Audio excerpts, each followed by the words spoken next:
Hello বন্ধুরা, তোমরা সবাই কেমন আছো? তোমাদের কোশ্চেনের অ্যান্সার নিয়ে চলে এসেছি যে আমি ঠাকুমার বাড়িতে কেন থাকি আর আমাদের বাড়ি বা কোথায়। তো চলো আমাদের বাড়ি তোমাদেরকে দেখাবো।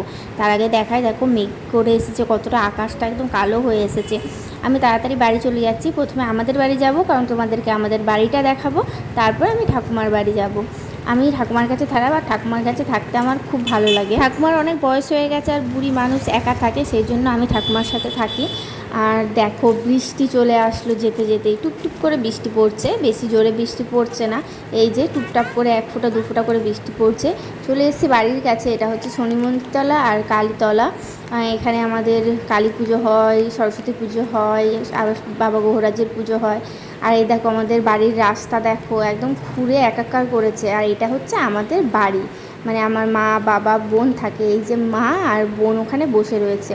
আর বাড়িতে একটা খরগোশ থাকে, একটা না, এখন 4টে বাচ্চা দিয়েছে। আর এই একটা খরগোশ আর একটা মেয়ে খরগোশ আছে। এটা হচ্ছে ফিচকে, আর এটা হচ্ছে ফিচকে 4টে ছানাপোনা।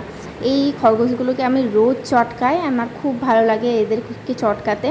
আমি নিয়ে সারাক্ষণ আদর করি, তারপর ওদেরকে আদর করে দিই, চুমু খাই, কি ভীষণ আমি ওদেরকে নিয়ে দাঁড়াও দেখি ওর মাটা বেরোই নাকি। এই দেখো ওর মাটা বেরিয়েছে, এটা হচ্ছে লিলি। মোট আমাদের বাড়িতে 5টা খরগোশ হয়ে গেছে এখন।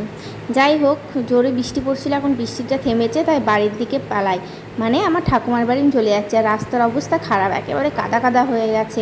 আমি আস্তে আস্তে সাবধানে রাস্তা পার হচ্ছি আর ব্লগ বানাচ্ছি, তাই সবাই পাশ থেকে দেখে হাঁ করে তাকিয়ে রয়েছে। এই যে আমার ঠাকুমার বাড়ি। আমার ঠাকুমার বাড়ি ভাঙাচোরা হলেও আর জঙ্গল টঙ্গল হলেও আমার ঠাকুমার বাড়িতে থাকতে ভালো লাগে। এই গরমের মধ্যে বেশ ঠান্ডা ঠান্ডা লাগে। যাই হোক, আজকে আমার ভিডিওটা এই পর্যন্তই। টাটা।